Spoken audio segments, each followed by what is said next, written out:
የዳንኤል ክብረት ተረኛ እስረኛ መምህር ሲሳይ ሆኗል። እውነት ልንገር አንተ ከተናገርከው ዳንኤል ክብረት አንተ የእግዚአብሔርን ቃል አውቃለሁ ብለህ ከተናገርከው ይሄ ንግግር ይልቅ ሰይፉ ፋንታውን ላይ አብዱኪያር አንድ ወቅት ቀርቦ የተናገረው አንድ ነገር አለ ስለ ስደት በሚያሳዝንና በሚያሳፍር መንገድ አቶ ዳንኤል ክብረት መምህር ሲሳይ አዳነን አሳስሮታል እና እውነቱን ነው በወረቀት የሰው ሀገር ሰው ሆነው አሜሪካዊ ጃፓናዊ እንዳልከው ጀርመናዊ እንግሊዛዊ ጣሊያናዊ ምንማዊ ቢሆኑ በደም ግን ኢትዮጵያውያን ናቸው። ሉላ ገዙ በዚህ ሰዓት ብዙዎችን እያነጋገረች ትገኛለች። ብዙዎችን በማህበራዊ ሚዲያ ላይ አድናቆትን እየቸሯት ይገኛሉ። ሰላም ጤና ይስጥልኝ፣ እንዴት አላችሁ? እግዚአብሔር የተመሰገነ ይሁን። በአዲስ ቪዲዮ ተመልሼ መጥቻለሁ። እንግዲህ በጣም ታዋቂው መምህር ሲሳይ በቁጥጥር ስር እንደዋሉ እየተሰማ ነው። ምንድነው የተከሰተው? ለምንድነው? ምንስ ነው የተናገሩት መምህር ሲሳይ ከዚህ በፊት የሚለውን ነገር አስቃኛችኋለሁ። እንዲሁም ደግሞ የምንመለከተው ሉላ ገዙ አርቲስቷ ማለት ነው፣ ታውቋታላችሁ፣ ጋዜጠኛ ናት። አንድ አስደናቂ ተግባር እንዳደረገች በጣም በብዙዎች ዘንድ መነጋገሪያ ሆኗል። ያንንም እንመለከታለን። ኢዮብ ወንድማችን እንግዲህ ያፈራረሳት አንዲት ባጃጅ አለች። ያችንም ማስመለከታችኋለሁ። ስለ ዘማሪ ሶፊያ እንመለከታለን። በመጨረሻ ደግሞ ነገ ስለሚከበረው ስለ ኒቆዲሞስ በዓል የምንመለከት ይሆናል። እስከ መርሃ ግብሩ ፍጻሜ አብራችሁን ቆዩ። ላይክ ማድረጋችሁን እንዳትረሱ። እስቲ ላይኩ 1000 ግባ፣ ትንሽ ቀዝቀዝ ስላለ ላይክ አድርጉት። እሺ፣ መምህር ሲሳይ እንግዲህ በቁጥጥር ስር ውለዋል። ያንን ዜና ላስቃኛችሁ። ታዋቂው የቤተ ክርስቲያን መምህር በቁጥጥር ስር መዋሉ እየተነገረ ይገኛል። ዛሬ ጠዋት መጋቢት 19 በኦርቶዶክስ ትምህርቱ እጅግ የሚታወቀውና ዝነኛው መምህር ሲሳይ አዳነ በመንቀሳቀስ ላይ ያለም በጸጥታ ኃይሎች በቁጥጥር ስር መዋሉን የተለያዩ የሀገር ውስጥ ሚዲያዎች እየዘገቡ ይገኛል። መምህሩ ለምን እንደታሰረ እስካሁን በውል ያልታወቀ ሲሆን ምናልባት ከጥቂት ሳምንታት በፊት ዲያቆን ዳንኤል ክብረት ስለ ዲያስፖራዎች የቀብር ቦታ ላይ ባነሱት ሐሳብ መምህሩ በሰጡት አስተያየት ሊሆን እንደሚችል እየተዘገበ ይገኛል። እኛም ጉዳዩን በቅርበት እየተከታተልን እንድናሳውቃችሁ የፕላስ ምልክቷን በመጫን ፎሎ ያድርጉ። የዳንኤል ክብረት ተረኛ እስረኛ መምህር ሲሳይ ሆኗል። አስቡት፣ የትኛውንም የመንግስት ባለስልጣን ተናግራችሁ ውላችሁ ብታድሩ ሊገጥማችሁ ከሚችለው ነገር በላይ ዳንኤል ክብረትን አንድ ነጠላ ነገር ብላችሁ የሚደርስባችሁ ነገር እጥፉን ይበልጣል። መምህር ሲሳይ ሰሞኑ እንግዲህ ዳንኤል ክብረት በጣም ብዙ ህዝብ ንቆ የተወህን ማለት ነው ምን ያክል ያስተሳሰብ መቀንጨር ውስጥ እንዳለ የተማረ ሰው እንዲህ ሲሆን ማየት እንዴት ያስጠላል፣ እንዴት ስቅጥጥ ይላል ማለት አንተ ቆመህ ከምትጠቅመው በላይ ሞቶ አገር ቤት ሬሳው የሚገባ አስክሬን የውጭ ምንዛሪን በማምጣት ካንተ የተሻለ ጥቅም ይሰጣል በአሁኑ ሰዓት። ይህንን ሳታገናዝብ ለነገሩ አንተ ምን ይጎልብሃል? የቤተ መንግስት ጓሮ አትክልት ተመጋቢ ነህ። የጠቅላይ ሚኒስቴሩን ጠል እየተመገብክ ነው የምትኖረው። እዛ ፍርፋሪ እየበላ ነው የምትኖረው። ድህነት አያገኝህም። ሆድህ እንደፈለክ ነው የምትሞላው። ድሃው ህዝብ ግን በውጭ ያለ ዲያስፖራ ወገኑ በብዙ ይጠቅመዋልና ሲነካ እንደ መምህር ሲሳይ አይነቱ ከወንጌል ህይወቱ ባለፈ ወይም ከአገልግሎቱ ባለፈ ማህበራዊ ነገር ሲነካ እንዲወጥቶ ተንዘርዝሮ ይናገራል። ሁለት ዙር አካባቢ ተቸኝ በሚል አሳስሮት አሁን የሚገኘው መምህር ሲሳይ በማዕከላዊ ነው። እንዴት የሚያስጠላ ሞመንት ውስጥ እንዳለ እንደው ከጎን ያሉ የቀድሞ አገልጋዮች እንደው አንዳንዴ ሹክ ቢሉ የተሻለ ነው ብዬ ነው ማስበው። እግዚአብሔር አምላክ ወደ ልብህ ይመልስ። ያ የተማርከው ከእውቀት ምንጭ ውሃ የተጎነጨኸው ያ ሰማያዊ ማንነትህን እግዚአብሔር ይመልስልህ። ሌላ ምን ልንልህ እንችላለን? መምህር ሲሳይ እማምላክ ወላዲት አምላክ አትለይ። የቆምክለት እውነት ለብዙዎች ትንፋሽ ሆነ የተናገርካት ያቺ ሐቅ ሲሳይ በረከት ሆና ላንተ ጽናትና መጽናናት እንዲሆን እመኛለሁ። ዳንኤል ክብረት አሁንም እንዳበደ ውሻ መክለፍለፉን ተያይዞታል። በሚያሳዝንና በሚያሳፍር መንገድ አቶ ዳንኤል ክብረት መምህር ሲሳይ አዳነን አሳስሮታል። አይነኬው አምባገነኑ አቶ ዳንኤል ክብረት እንደለመደው የእስር ጅራፉን በመምህር ሲሳይ ላይ አሳርፏል። ዳንኤል ክብረት አለ እውነቱን ልንገር አንተ ሀገርን እወዳታለሁ ከምትለው መውደድ በላይ እንደ ቃሪያ ፍሬ በየሀገሩ የተሰደዱት ኢትዮጵያውያን እቺን ሀገር ይወዷታል። መምህር ሲሳይ ሰሞኑን እንግዲህ ሁላችሁም እንደተከታተላችሁት ዳንኤል ክብረት በዲያስፖራው ላይ ያነሳውን የቀብር ቦታ መከልከልን እንደ መጽሐፍ ቅዱስ ሐሳብና እንደ ኢትዮጵያዊነት በመቆርቆር ስሜት ሆኖ የተናገረው ንግግር ወደ ወይን ቤት የሚያስጥል ሆኖ ተገኝቷል። አሁን ኢትዮጵያ ውስጥ ከኮሪደሩ ልማት ቀጥሎ አይነኬው ዳንኤል ክብረት ብቻ ነው። እንዲኖሩ ሳይፈቀድላቸው ደግሞ ሞተው እንዲቀበሩ እንዴት አንፈቅድላቸውም? ደግሞስ ይህንን ሐሳብ ከአንድ መንፈሳዊ እንዴት እንሰማለን? ከአንድ ዲያቆን ከነበረ ሰው መምህር ሲሳይ ከአንተ እግር ቁጭ ብሎ የተማረ ወንጌል ሲሰብክ ቁጭ ብለን መሬት ላይ ስናዳምጠው ከነበረው ሰው ዛሬ ስደተኞች ኢትዮጵያ ውስጥ መቀበር የለባቸውም የሚል ነገር ሲናገር ከዚህ በላይ ምን ሊያሳመን? ያስተማርከውን በብዙ ወንጌል ያሳደግከውን ልጅ በጭካኔና ባረመኔነት ተቸኝ ብለህ ተናገረኝ ብለህ ዛሬ ማዕከላዊ ወርውረዋል። ወንድ ልጅ ታስሮ አይሟሟም። ያው ወንጌላዊ መምህር ሆኖ አንተ በጣልከው ወይን ቤት ውስጥ ወንጌልን አገልግሎ ይወጣል። ግን አቶ ዳንኤል ክብረት ያንተ መጨረሻ ምንድነው የሚሆነው? ይሄ አረመኔነት፣ ይሄ የክፋት ጥግ መውደቂያ የት ይሆን? የወለድካቸው ልጆች እንኳን አሳዝኑ የት ይሆን ማረፊያ? እመነኝ ዛሬ ጥላ የሆንከው የተሸሸክበት ያ ማንነት ይክድህና ህዝብ ላይ ትወድቃለህ። ህዝብ ደግሞ ትክክለኛውን ፍርድ ይሰጣል። መምህር ሲሳይ አዳነ የምትወዳት ወላዲት አምላክ ካንተ ጋር ትሁን። መታሰር ለኛ ለኦርቶዶክሳውያን የዛን ያህል የሚከብድ ጉዳይ አይደለም። ወንጌልን ያስተማረ መምህር 5 ኪሎ የምታቀው መምህር 4 ኪሎ ወንበር ላይ ሆኖ ዛሬ አንተን ወይን ቤት ጥሎሃል። ጊዜ ፈራጅ ነው። ዳንኤል ክብረት እግዚአብሔር አንተን ሲያዋርድ ሁላችንም ባይናችን እናያለን። ለነገሩ መምህር ሲሳይን ማሳሰር ላንተ ቀላል ነው። ለብፁዓን አባቶች የማትመለስ ቅዱስ አባታችንን ከፍ ዝቅ አድርገ የተሳደብክ ነውረኛ ነህ። ስለዚህ ይሄን ማድረግ የሚገርም አይደለም። ሁላችሁም ኦርቶዶክሳውያን ለመምህር ሲሳይ አዳነ ጸልዩለት። ማንም እስር ቤት ገብቶ የቀረ የለም። ትወጣለህ። እግዚአብሔር ክንዱን ያሳያል። ድንግል ማርያም በመልጃዋ አትለይ። እንደተመለከታችሁት ነው እንግዲህ መምህር ሲሳይ በኢትዮጵያ ኦርቶዶክስ ተዋሕዶ ቤተክርስቲያን ካሉ መምህራን ሰባኪያነ ወንጌል መካከል አንዱ ናቸው። እንግዲህ የታሰሩት ከዚህ በፊት እንግዲህ ከሰሞኑ ከ15 ቀን በፊት ምናምን ይሆናል ዲያቆን ዳንኤል ክብረትን በመናገራቸው ነው የሚሉ የተለያዩ መላምቶች ይወጡ ይገኛሉ። በተለይ በቀብር ስነ ስርዓቱ ሁኔታ የውጭ ሀገር ዲያስፖራዎች ኢትዮጵያ ለቀብር ለምን ይመጣሉ ብሎ መምህር ዲያቆን ዳንኤል ክብረት ተናግሮ ነበር። ያንን እንግዲህ ሪያክት አድርገዋል፣ ተችተዋል እና ያንን አስመልክቶ ነው የታሰሩት የሚሉ መላምቶች እየወጡ ይገኛሉ። መምህሩ እስካሁን የታሰሩበት ምክንያት ምን እንደሆነ በይፋ የተገለጸ ነገር የለም። ነገር ግን ምንድነው ዲያቆን ዳንኤል ክብረትን ምን ብለው ተናግረው ነው የሚለውን ምናልባት ካልሰማችሁ ላሰማችሁ። እውነት ልንገር፣ አንተ ከተናገርከው ዳንኤል ክብረት አንተ የእግዚአብሔርን ቃል አውቃለሁ ብለህ ከተናገርከው ይሄ ንግግርህ ይልቅ ሰይፉ ፋንታውን ላይ አብዱኪያር አንድ ወቅት ቀርቦ የተናገረው አንድ ነገር አለ። ስለ ስደት ማረሰው ነገር በስደት እያለ በወጣትነት ዘመን እድሜ 20-25 እዚህ ቤተሰብ አለ ምናምን እያለ የተናገረው ነገር አለ። እዛ ነገር ላይ ዘፈን አድማጭ የዘፈን ግጥም የሚይዝ ጭንቅላት የለኝም።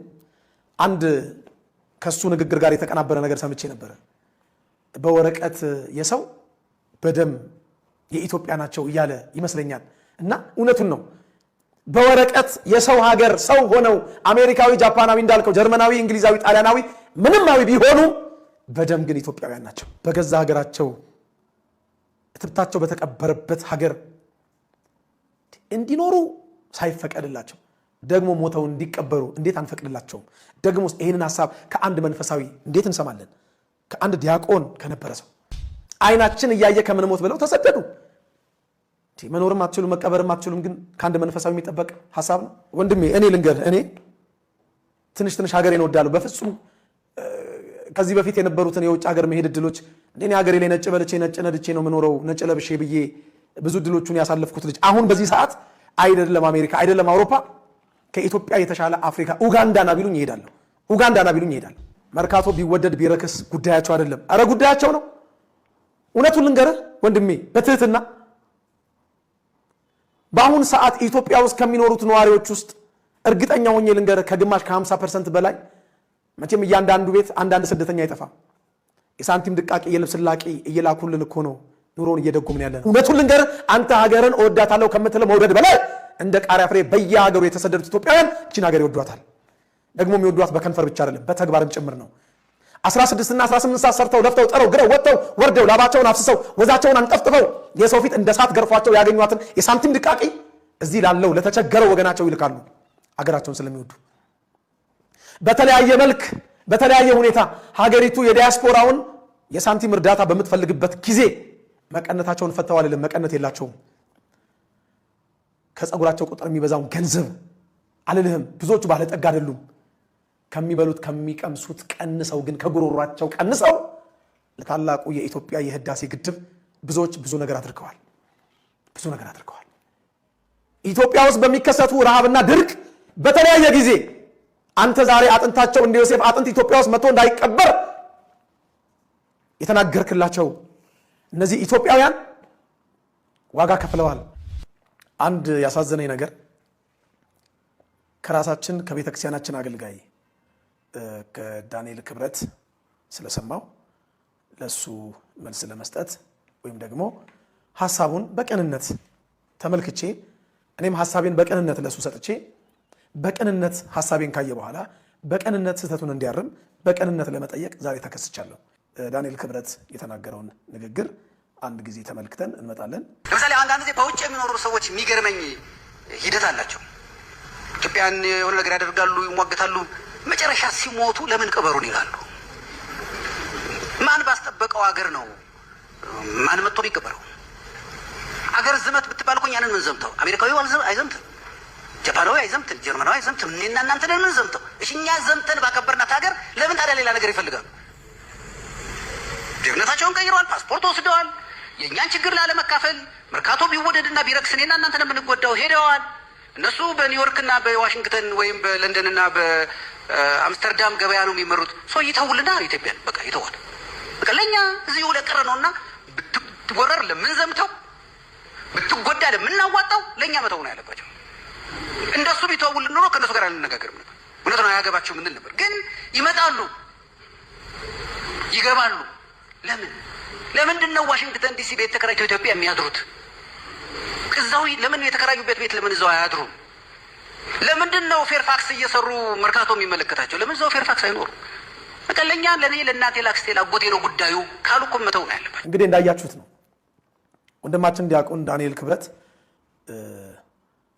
ይቅርታ ዳንኤል ክብረት እያልኩ ቀጥላለሁ። እንዳያችሁት ኢትዮጵያውያን በውጭ ያሉ ሀገራቸው ውስጥ መተው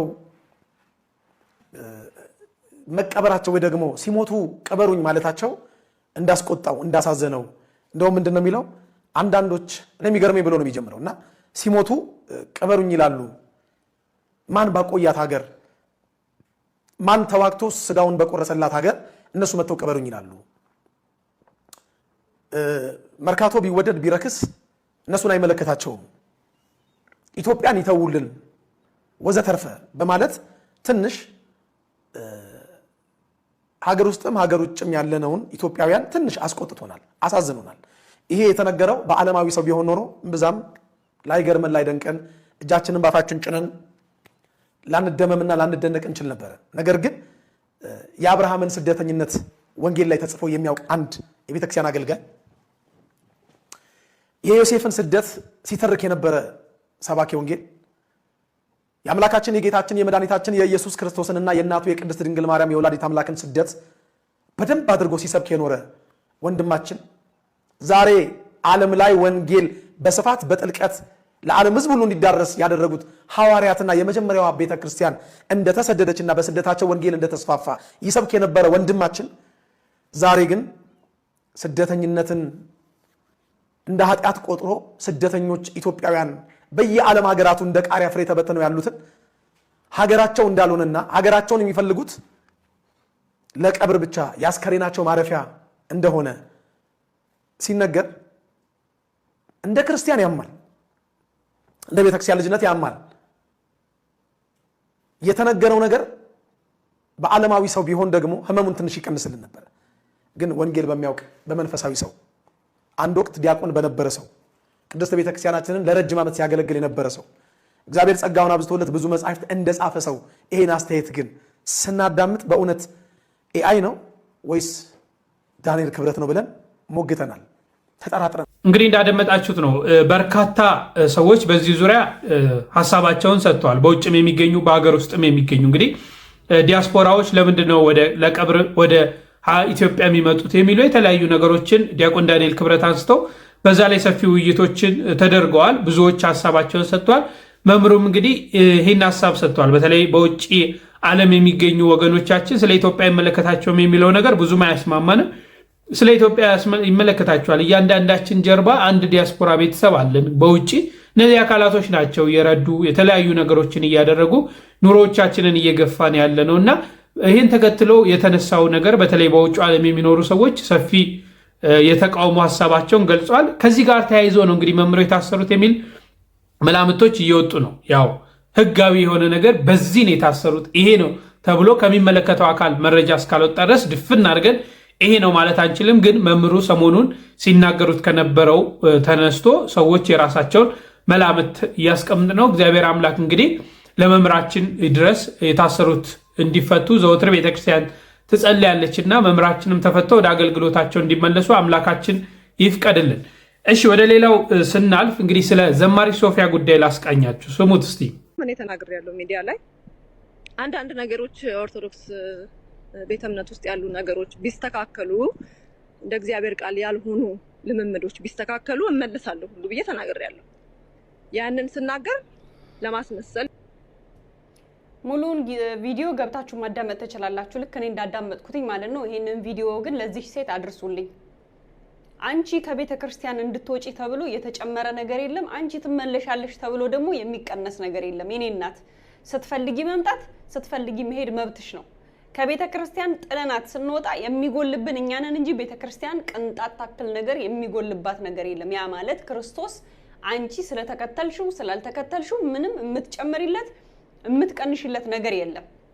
አንቺ አንድ ብለሽ ቲክቶክ ላይ ከመጣሽበት ጊዜ ጀምሮ እነ መዝሙር ያሬድ እነ ዘማሪያም እና ሌሎችም ብዙ መምህራን አንቺን ቁጭ ብለው ሲያስተምሩ እኛ ባንቺ ምክንያት በጣም ብዙ ትምህርቶችን ተምረናል። እንዴት እንዳልገባሽ አላቅም። ወይም የሆነ ለማጭበርበር እንደነተሙ ምናምን የፈለግሽው ነገር ካለም አላቅም። ለማንኛውም ቤተክርስቲያን አይደለችም አንዲት ሶፊያ 1000 ሶፊያ ከቤተክርስቲያን ቢወጡ የሚጎልባት ነገር የለም። ቅድስት ቤተክርስቲያን እንደ ተሐድሶ የሚታደስም የሚሻሻልም ነገር የላትም። በፊትም ያውናት አሁንም ያውናት ወደፊትም እንደዚሁ ትቀጥላለች ማለት ነው። ቅድስት ቤተክርስቲያን የተሐድሶ ቤት አይደለችም የምትታደሰው። እናንተ ጋር ልክ እንደ ጫማ ወይ ደግሞ እንደ ተበላሸ መኪና የሚታደስ የሚስተካከል ምናምን ነገር አለ ነው። ነገር ግን ቅድስት ቤተክርስቲያን ከዚህ ሁሉ ጽድት ንጽት ያለች ስንዱ እመቤት ናት። የኔ እናት መመለስ ከፈለግሽ ተምረሻል። እንግዲህ በዚህ ሰምተሽ በዚህ ካላፈሰስሽው በስተቀር አንቺ የተማርሻቸውን ትምህርቶች እያንዳንዱን ቁጭ ብለን አብዛኞቻችን ተምረናል። ይሄን ሁሉ አስተምራዎች ካልገባሽ አላማሽ ሌላ ነው፣ ድብቅ አላማ አለሽ ብዬ ነው እኔ ናት ያል በግሌ የማስበው። ስለዚህ ከገባሽ ገብቶሽ ትመለሻለሽ፣ ካልገባሽ ትቀሪያለሽ ማለት ነው። ሁአሪዮ የኔ እናት ላንቺ ተብሎ የሚቀነስ የሚጨመር ነገር ምንም ነገር የለም። ከክርስቶስ ላይ ምንም የሚቀነስ ምንም የሚጨመርለት ነገር የለም። ቅድስት ቤተክርስቲያን ማለት ኢየሱስ ክርስቶስ ማለት ነው። ተግባባን? ባይዘው ኢትዮጵያ ኦርቶዶክስ ተዋሕዶ ቤተክርስቲያን አንቺ ትመጫለሽ ብላ የምታስተካክለው ነገር የለም። የፕሮቴስታንቱ ዶሚኔሽን ምን ደርሷል መሰላችሁ? ወደ 41000 አካባቢ ደርሷል። ይሄ ተበላሽቷል፣ ይሄን እናስተካክል፣ ይሄ ተበላሽቷል፣ ይሄን እናስተካክል፣ ይሄ ተበላሽቷል፣ ይሄን እናስተካክል እያሉ ዛሬ 41000 ደርሰዋል። ኢትዮጵያ ኦርቶዶክስ ተዋሕዶ ቤተክርስቲያን ደግሞ እድሜዋ ከነሱ በላይ ነው። 3000 ዓመት ኖራለች። በዚህ 3000 ዓመት ውስጥ አንድ ነገር የጨመረችው አንድ ነገር የቀነሰችው የለም። ምክንያቱም በክርስቶስ ደም ላይ የተመሰረተች እውነተኛ ቤተክርስቲያን ስለሆነች ማለት ነው። ይሄ አንሶሻል ይጨመርልሽ፣ ይሄ ጎሎሻል፣ ይሄ ደግሞ በስቶብሻል ይቀነስ የምትባል ቤተክርስቲያን አይደለችም። አንቺ መጣሽ አልመጣሽ ምን ጨምረው ምን ቀንሰው ነገር የለም። የምትጨምረው ነገር የለም። ከፈለግሽ እኔ ብትመጪ የምትጠቀሚው አንቺ፣ ብትቀሪ የምትጎጂው አንቺ። አንድ ነፍስ በመምጣቷ እንደሰታለን። አዎ እንኳን እኛ የሰማይ መላእክት ሁሉ ደስ ይላቸዋል በአንድ ነፍስ ከጨለማ ወደ ብርሃን መምጣቷ። ምክንያቱም ክርስቶስ ለዛች ነፍስ ነው ዋጋ የከፈለው፣ ለዛች ነፍስ ነው የተገረፈው፣ ለዛች ነፍስ ነው የተሰቀለው፣ ለዛች ነፍስ ነው የሞተው፣ ለዛች ነፍስ ነው የተነሳው። ስለዚህ ያቺ ነፍስ በመጥፋቷ እናዝናለን። ዋጋ የከፈለላት አምላኳም ያዝናል። እንድንጠፋ አይደለም ዋጋ የከፈለልን። ነገር ግን ብትመጪ የምትጠቀሚ አንቺ ነሽ። ቤተክርስቲያን ይሄ ቢጨመር ይሄ ቢደረግ አንቺ ማን ስለሆንሽ ነው ለአንቺ የሚቀነሰው ለአንቺ የሚጨመረው? ባይዛዌ የእኛ ቤተክርስቲያን እንዲህ አይደለችም። እሺ አውቆ መደበቂያ ነው የሚያደርጉት። ይሄን ብታሉ ምንድነው ቤተክርስቲያኗ የተሳሳተችው? እናንተ ፕሮቴስታንት ውስጥ እኮ ማስተካከል አቅቶሻል። አስተካከላለሁ አንሷል፣ ልጨምር፣ ትክክል አይደለም ልቀንስ ብለሽ ሄደሽ ምንም ማድረግ አልቻልሽም። ዛሬ ደግሞ ወጥተሽ ወደ ቤተክርስቲያኑ እግዚአብሔር ልቦና ይስጥሽ ለማለት እፈልጋለሁ። ይህንን ባጃጁ የፈራረሰውን ይሁት አቡነ ጎርጎርዮስ የኢትዮጵያ ቤተክርስቲያን ታሪክ በተባለው መጽሐፋቸው ከገጽ 92 እስከ 93 እንደሚናገረው ሁለት ጳጳሶችን ሜንሽን ያደርጋሉ። አቡነ ሳይሮስ እና አባ አብዱል ሁለት ይገኛሉ። ግብፅ ወይም አሌክሳንድሪያ ለኢትዮጵያ ከሾሞቻቸው ጳጳሳት ውስጥ ሁለቱ ጳጳሶች እንመልከት። አቡነ ሳይሮስ እና አባ አብዱል የሚባሉትም ማለት ነው። አቡነ ሳይሮስ ከግብፅ እስልምና ምክር ቤት ጋር ስምምነት አድርገው የመጡ ናቸው። በክርስቲያን ምክር ቤት ጋር ከነሱ ጋር ስምምነት አድርገው የመጡ ሳይሆኑ ከግብፅ እስልምና ምክር ቤት ጋር ስምምነት አድርገው የመጡ በኢትዮጵያ ብዙ መስጊዶችን ያስገነቡ ናቸው። ከዛ ደግሞ ቀጥሎ የመጡት አባ አብዱል የሚባሉ ናቸው። አብዱል ሙስሊም ጳጳስ ነው። ሙስሊም የሆነ ጳጳስ ነው። ሙስሊም የሆነ ጳጳስ መጥቶ በመንበሩ ላይ ተቀምጧል። ሰምታችሁኛል? ሙስሊም የሆነ ጳጳስ መጥቶ በመንበሩ ላይ ተቀምጧል። ስለዚህ አሁን ጥያቄያችን ምንድነው መሰላችሁ? ነጩ መንበሮች መንበሩ ላይ ማርቆሳውያን ብቻ ሳይሆኑ ሙስሊሞችም ተቀምጠውበታል ነው የምንላችሁ። ስለዚህ ሙስሊሙ የማን ነው? ለዩልን። የማርቆስ ወይስ የሙስሊሞች? ለዩልና። የማን መንበር እንበልላችሁ? ነጩ መንበር የማርቆስ መንበር እንበልላችሁ ወይስ በገንዘብና በሙስና የተገዛ መንበር እንበልላችሁ? የማን መንበር እንበልላችሁ? ነጩ መንበር የማርቆስ መንበር እንበልላችሁ ወይስ የሙስሊሞች መንበር እንበልላችሁ? የማን መንበር እንበልላችሁ? ነጩ መንበር የማርቆስ መንበር እንበልላችሁ ወይስ የደርግ መንበር እንበልላችሁ? ውጥንቅጡ የወጣ መንበር አይደለም። ሊያስመካ አይደለም፣ ደረት ሊያስነፋ ሊያስደፋ፣ አንገት ለሚያስደፋ መንበር ማለት ነው። እኔ በጣም ብዙ የሚጮህ በጣም ችግር ያለበት ነው። ይህንን የቀረበውን መሞገት እችላለሁ ብሎ ለሚጠየቀው ጥያቄ መልስ መስጠት የሚችል መግባት ይችላል።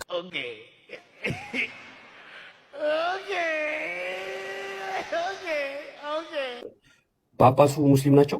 ዮሲ ቆይ የሚቀጥል ማስረጃውን እዮባ። ከዚህ ቀጥሎ አብዱል አለ። አባስ አብዱል ሁለተኛ ሰው ነው አይደለ?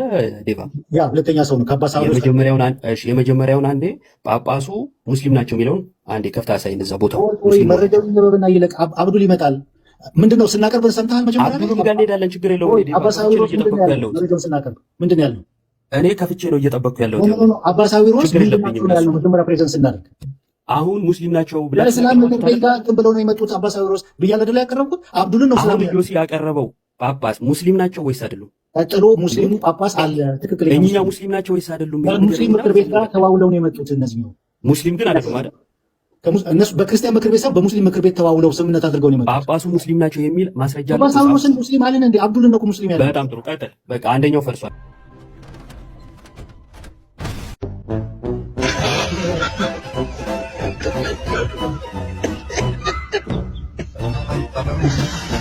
አሁን እዚህ ጋር የምን አቀባበል ተደረገለት ነው የሚባለው? የጳጳስ አቀባበል ተደረገለት ይላል። ምን ነኝ ብሎ ስለመጣ ነው የጳጳስ አቀባበል የሐሰት ደብዳቤ ይዞ የሐሰት ደብዳቤ ምንድን ነኝ ብሎ ነው የጳጳስ አቀባበል የተቀበሉ? የሐሰት ደብዳቤ ይዞ አባ ቄርሎስ ነኝ ስላለ ምን ብለው ነው የተቀበሉ? ጳጳስ ነው ብለው አይደለም የተቀበሉት። የሐሰት ደብዳቤ ስለያዘ ጵጵስና ተቀብሎ አይደለም። ከየት ነው ጵጵስና የተቀበለው? ወይ አዳምጠኝ። እኔ ጵጵስና ተቀብሎ መጣ ሳይሆን ምን ብለው ነው አቀባበል ያደረጉለት ነው። እሺ ከአቀባበሉ በፊት ምን ይቀድማል? የሐሰት ደብዳቤ ይዞ አባ ቄርሎስ ነኝ ማለቱ አይደለ? እሱ ሰውየው ነው። እኔ እያልኩ ያለው እያወራን ያለ ነው እኮ ስለ አብዱ ነው። ምን አቀባበል ነው የተደረገለት ነው? ስማኝ እንዴ፣ ከአቀባበሉ በፊት ሰውየው የሐሰት ደብዳቤ ይዞ አባ ቄርሎስ ነኝ አለ አይደለ? ሲጀመር በግብፅ ቤተክርስቲያን ጵጵስና አልተሾመም። በግብፅ ቤተክርስቲያን ጵጵስና የያዘው የሐሰት ደብዳቤ ነው። ከዛን በኢትዮጵያ ጳጳስ ይጠበቅ ስለነበረ እየሰማ ቆይ የጠየቀው ጥያቄ ቅድም ጳጳስ የሚል አሳይኝ አይደል ያልከው? አዎ ኦኬ። እዚህ ጋር የምን አቀባበል አደረጉለት ነው የሚለው። ጳጳስ ነው ወይ ነው እንጂ የምን አቀባበል አደረጉለት የሚል ጥያቄ አልጠየቅኩም እኮ። ኖ ጳጳስ ነው የሚለው ብለህ አይደል የጠየቀው ቅድም? ጳጳስ ነው የሚል አሳየኛው። አሁን እዚህ ጋር የምን አቀባበል ተደረገለት ነው የሚለው። የምን አቀባበል የሚለው የነሱ የተቀባዮቹን አቀባበል ነው የሚያሳየው። የሰውየውን ጵጵስና ግን አሳየኝ ነው የኔ ጥያቄ የሚቀርበው። የምን አቀባበል ተደረገለት? ይኸውልህ የተቀባዮቹን አይደለም የኔ ጥያቄ። መጀመሪያ የሰውየውን ጵጵስና አሳየኝ። የሰውየው እውነተኛ ነው ትክክለኛ ነው አልኩህ እንዴ? የምን አቀባበል ተደረገለት? ሙስሊም ኦርቶዶክሳውያን ሙስሊም ጳጳስ ነበራቸው ብለህ ስንት ሰዓት ሙሉ ያወራው የት አለ? የምን አይነት አቀባበል የተደረገለት? የምን አይነት የሚለው የሰውየው ውሸት ላይ የተመሰረተ ነው። አንተ ግን ውሸታም ነው ሙስሊም ጳጳስ አላቸው ያልከው ላንተ አቡነ አባ ቄርሎስ ነኝ ብሎ የምን አቀባበል ነው የተደረገለት? ጳጳስ ነው ወይ ሰውየው? እኔ አሁን ሰውየው ኦተንቲክ ነው ትክክለኛ ነው ትክክለኛ አይደለም አርጉሜንት እሱ አይደለም።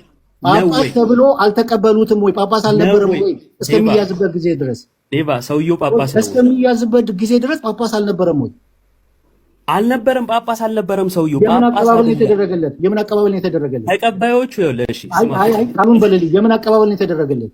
የጳጳስ በቃ ምኑ ነው? በቃ ጳጳስ አይደለም ጳጳስ ነው የሚለውን አንጣን ያልኩት። የምን አቀባበል የሚለውን አጠየቁ። የጵጵስና አቀባበል ነው የተደረገለት። ምን ብለኝ? የጵጵስና አቀባበል የተደረገለት ደብዳቤው ምን ቢሆን ነው ይዞ የመጣው? የጵጵስና አቀባበል የተደረገለት የሐሰት ደብዳቤ አዘጋጅቶ ነው ይዞ የመጣው።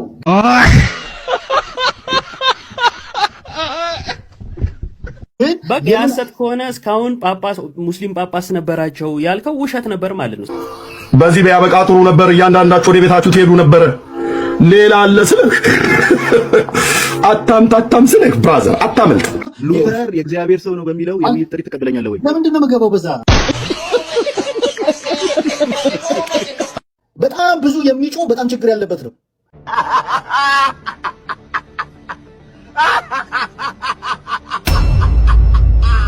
የኛ ወንድሞቼ ነው ቤተክርስቲያኗ ይቺ ናት። እሺ የሚያወራውን እንኳን አሳጣው እኮ ስለ ጵጵስና ምን እንደሆነ አያውቅ። ሙስሊም ነው ጳጳስ የሆነው ለማለት ከግብፅ የተላከው ለማለት ምን እንደሆነ ታሪክ የኢትዮጵያ ታሪክ እንኳን በስርዓት አያውቁትም፣ በስርዓት አይገነዘቡትም፣ በስርዓት አይረዱትም። ብሎ በቃ ማንም ተነስቶ ቤተክርስቲያኗን መተቸት የሚችል ይመስለዋል። ግን የትም በቃ እንኳን ጫፍ ሊደርሱ ይቅርና ግማሽ እንኳን መድረስ አይችሉም፣ ሩብ እንኳን መጓዝ አይችሉም። በተራ ነገር ይፈራርሳል ትምህርታቸው ማለት ነው።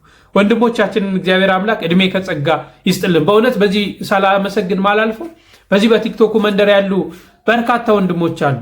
እንዲህ የፕሮቴስታንቱን የሙስሊሙን ሃይማኖት የሚያፈራርሱት የውሸታቸውን ማለት ነው። የኢትዮጵያ ኦርቶዶክስ ተዋሕዶ ቤተክርስቲያን ላይ የሚቀስሩትን ነገር ምላሽ የሌላት እስኪመስላቸው የሚያደርጉትን ነገር ምላሽ እየሰጡ በርካታ ስራ እየሰሩ ያሉ እንቁ ወንድሞች አሉን። እግዚአብሔር አምላክ በእድሜ በጸጋ ያቆይልን። እናንተ መርቋቸው። ወደ ሉላ ገዙ ተግባር እንለፍ። ሉላ ገዙ በዚህ ሰዓት ብዙዎችን እያነጋገረች ትገኛለች። ብዙዎችን በማህበራዊ ሚዲያ ላይ አድናቆትን እየቸሯት ይገኛሉ። ታዋቂነት በኃላፊነት ካልተያዘ አደጋ አለው። ሉላ ግን ስሟንና ክብሯን ከጊዜያዊ ጥቅም በላይ አስቀድማለች ሲሉም እየጻፉ ይገኛሉ። ሴቶች አርቀው ያስባሉ የሚለው አባባል በተግባር ሲተረጎም በሉላ ገዙ ታይቷል። ከአንድ ዓመት ከአንድ ወር በፊት ብዙዎች ለጥቅም ሲሉ የሚጋፉበትን የ8 ሚሊዮን ብር መኪናና የአምባሳደርነት ክብር አይሆንም በማለት በገዛ ፍቃዷ ውል ያቋረጠችው ሉላ ዛሬ የብዙዎችን አድናቆት እያተረፈች ትገኛለች። በየካቲት 2017 ዓ.ም ሉላ ገዙ ከፊንቴክ ኢንቨስትመንት ጋር የነበራትን ድርድር በራሷ ውሳኔ ማቋረጧን ስታሳውቅ ምክንያቱ ምን እንደሆነ በወቅቱ ግልጽ አልነበረም ነበር። ሆኖም ግን ዛሬ ድርጅቱ በፈጸሙ የወንጀል ተግባር የተጠረጠሩ ስማቸው የተነሳውና በቁጥጥር ስር የዋሉት ታዋቂ አርቲስቶች ሁኔታ ሲታይ የሉላ ውሳኔ የጥቅም ሳይሆን የመገንዘብና የጥንቃቄ ውጤት እንደነበረም ብዙዎች ተረጋግጧል ሲሉ ሀሳባቸውን እየገለጹ ይገኛሉ። ይህንን የሉላ ውሳኔ እንዴት አያችሁት? ሀሳባችሁን ኮመንት ላይ አስፍሩልኝ። እንግዲህ ሰሞኑን በዚህ በፊንቴክ ኢንቨስትመንት ተያይዞ በርካታ አርቲስቶች ወደ እስር ቤት ገብተው እስር ቤት እንዳሉ ይታወቃልና ሉላ ገዙም አንዷ የዚህ ፊንቴክ ኢንቨስትመንት አንዷ አምባሳደር ልትሆን ማስታወቂያ እንድትሰራ በጣም ከፍተኛ ገንዘብ ከተከፈላቸው መካከል ናት። ነገር ግን ነገሩ አልጥም፣ መቼም ገንዘብን በቃኝ የሚል የለማ አልጥም ሲላት ግን ነገሩን ትታለች። እና ምን ለማለት ነው የፈለግኩት እዚህ ጋር አርቲስቶች፣ ታዋቂ ሰዎች ስለሆናችሁ የተለያዩ አካላቶች ስለሆናችሁ የምትሰሯቸውን ማስታወቂያዎች ባካችሁ መርምሩ። ከፍተኛ ገንዘብ ስለመጣላችሁ ያ ገንዘብ ስለከፈሉ ሰዎቹ ልክ ናቸው ማለት አይደለም። ምክንያቱም በእናንተ ምክንያት እናንተ 3፣ 4፣ 5 ናችሁ ታስራችኋል። በርካታ ቤተሰብ ፈርሷል። በዚህ ይሄ ማስታወቂያ በመሰራቱ ማለት ነው። በዚህ በፊንቴክ በርካታ ከ1200 በላይ የሚሆኑ ሰዎች ብራቸውን ተበልተዋል። ይህን ብር እንግዲህ ኢትዮጵያ ውስጥ ታውቁታላችሁ። 900 ምናምን ሺህ ብር በአንዴ መክፈል ማለት ወይ ተበድሮ ነው ወይ ንብረቱን አስይዞ ነው ወይ የሆነ ነገር ተሽጦ ነውና የብዙዎች ህይወት ይበላሻልና ጥንቃቄ ልናደርግ ያስፈልጋል። እኛም ደግሞ ሰዎች ማስታወቂያ የምናውቃቸው ሰዎች ማስታወቂያ ሰሩ ብለን ዘው ብለን መግባት የለብንም። ነገሩን ማየት ነገሩን መመርመር ያስፈልጋል። ምክንያቱም አይምሮ ተሰጥቶናል፣ ልናገናዝብ፣ ልንመረምር ገንዘቦቻችንን የት መዋል እንዳለብን ማየት ስላለብን ነገሮችን በደንብ ማየት አለባችሁ። ከዚህ ጋር ተያይዞ እንግዲህ የተወሰነባቸውን ውሳኔ ላስቃኛችሁና ወደ ቀጣዩ እናልፋለን። የፊንቴክ ኢንቨስትመንት የግል ድርጅት መስራችና ባለቤቶች የሆኑት ዳንኤል ዮሐንስ ኢየሱስና ግርማይ ገብረ ሚካኤል ይህደጉ የተባሉ ተጠርጣሪዎች ታዋቂና ተጽዕኖ ፈጣሪ ግለሰቦችን በመጠቀም ከ1200 በላይ ዜጎችን በማጭበርበር የ1.7 ቢሊዮን ብር ጉዳት በማድረሳቸው ፖሊስ በ19 አይነት የተለያዩ ወንጀሎች ምርመራ አጣርቶ ለአቃቢ ሕግ በመላክ ክስ እንዲመሰረትባቸው ማድረጉን ገልጸዋል። እንዲሁም ፎቶቸውን ለሕዝብ ይፋ አድርጓል። እንግዲህ የፌዴራል ፖሊስ ወንጀል ያው ክስ ተመስርቶባቸዋል። እንግዲህ እግዚአብሔር አምላክ ይሁናችሁ ነው የሚባለው አይደል? ለሁሉም ምሕረትን ይላክ። እሺ ነገ ስለሚከበረው ስለ ኒቆዲሞስ ትንሽ ተማምረን እንጨርሳለን። እና ኒቆዲሞስ ከ8ቱ ሳምንታት ከአብይ ጾም በግለሰብ ስም የተጠራ ወይም በቅዱስ ስም የተጠራ ሳምንት የለም ከኒቆዲሞስ ውጭ። አንዳንድ ሰው መጻጉዕ ሊሉ ይችላሉ። እና መጻጉዕ የበሽታው ስም እንጂ የሰውየው የግለሰቡ ስም አይደለም። ኒቆዲሞስ መጽሐፍ ላይ በዮሐንስ ወንጌል ምዕራፍ 3 ቁጥር 1 ላይ ወሃሎ አሃዱ ብእሲ ዘስሙ ኒቆዲሞስ መልአኮሙ ለአይሁድ ይላል። ከፈሪሳውያን ወገን የአይሁድ አለቃ የሚሆን ኒቆዲሞስ የሚባል አንድ ሰው ነበር ይላል። ከዚህ ላይ ምን ይዘው ጭብጥ ሁለት ነገር አለ። አንደኛ የአይሁድ አለቃ መሆኑ፣ ሁለተኛ በጨለማ ወይም በሌሊት ወደ ጌታ መምጣቱ እና በጣም የሚያስገርመው ኒቆዲሞስ የእድሜው አመሻሽ ላይ ነው የመጣው። የእድሜያችን አመሻሽ እንኳን ብንመጣ ክርስቶስ እንደማይጸየፈን የምንረዳበት ክፍል ነው። እርግጥ ነው የአይሁድ አለቃ ነው ኒቆዲሞስ፣ ግን የሰላም አለቃ አይደለም። የአይሁድ አለቃው ወደ ሰላም አለቃው ክርስቶስ መጣ ሰላም ለማግኘት። ኒቆዲሞስ መምህር ነው። የመምህራን ጌታ ወደሆነው ክርስቶስ መጣ። በእድሜያችን አመሻሽ ወደ አምላካችን ብንቀርብ እንደማይጸየፍ የምንረዳው ነው። ጌታ ሩህሩህ መሆኑ የምናውቀው የአይሁድ ማህበሩ ሲንድሪም ይባላል። እዛ የተንኮል ጥንስስና የመግደል ጥንስስ ደባ የሚደባበት ነው። ያደረከውን አውቃለሁ፣ ያ ሁሉ ስራ ሰርተ አይንን በጨው አጥበህ ወደኔ ትመጣለህ ብሎ አልገፋውም።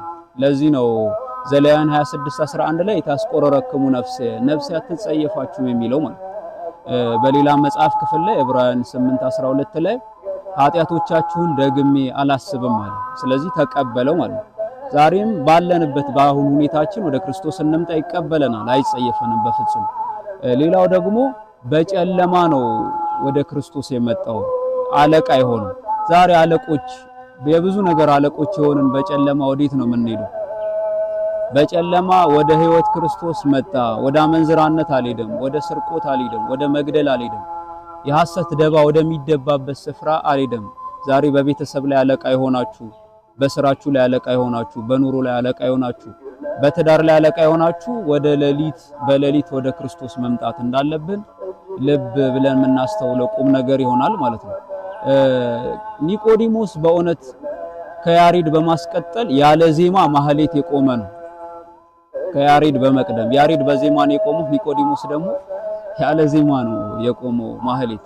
ስለዚህ ወደ ክርስቶስ መምጣት እንዳለብን ይሄ ያስተምረናል። ትልቁ ጭብጥ ይሄ ነው። ሌላው በጨለማ ወደ ብርሃን የመጣው በጨለማ ወደ ብርሃን ክርስቶስ መጣ። ይሄ ብርሃን ለየት የሚል ብርሃን ነው። አራት ልዩ ነገር አሉት። የመጀመሪያው ይሄ ብርሃን ህይወት የሚሰጥ ብርሃን ነው። ሌሎች ብርሃናት ፀሐይ ነው። ፀሐይ ሙቀት ትሰጣለች፣ ብርሃን ትሰጣለች፣ ግን ህይወት አትሰጥህም። ይሄ ክርስቶስ ደግሞ ህይወት። ህይወታችሁ የጨለመባችሁ ሰዎች ካለን ወደ ህይወት ክርስቶስ መተን የህይወት ብርሃን እናገኛለን ማለት። መንፈሳዊ ህይወታችን የጨለመብን ሰዎች ህይወቱ ብርሃን ነው የሆነው ክርስቶስ ነው። ስለዚህ ሌላው ጨለማ የማያሸንፈው ብርሃን ነው። ጨለማም አላሸነፈውም ይላል መጽሐፍ። ስለዚህ የማያሸንፈው ብርሃናትን የፈጠረ ብርሃን ነው። ይሄ ለየት የሚለው ብርሃን። ስለዚህ ይህንን ሁሉ የምንረዳበት ነው። የኒቆዲሞስን በረከት ለኛ ያድላል። እግዚአብሔር አምላክ በሰማነው 30፣ 60፣ 100 ያማሩ ፍሬዎች እንድናፈራ ቅዱስ ፈቃዱ ይሁንልን። እግዚአብሔር ጾሙን የሰላም የፍቅር የበረከት ጾም አድርጎ ሁላችንንም ለብርሃነ ትንሣኤው እያደርሰን ለማለት እፈልጋለሁ። በሌሎች መረጃዎች እስክንገናኝ ላይክና ሼር ማድረጋችሁን ቤቱንም ሰብስክራይብ ማድረጋችሁ እንዳትረሱ። ቸር ቆዩልኝ።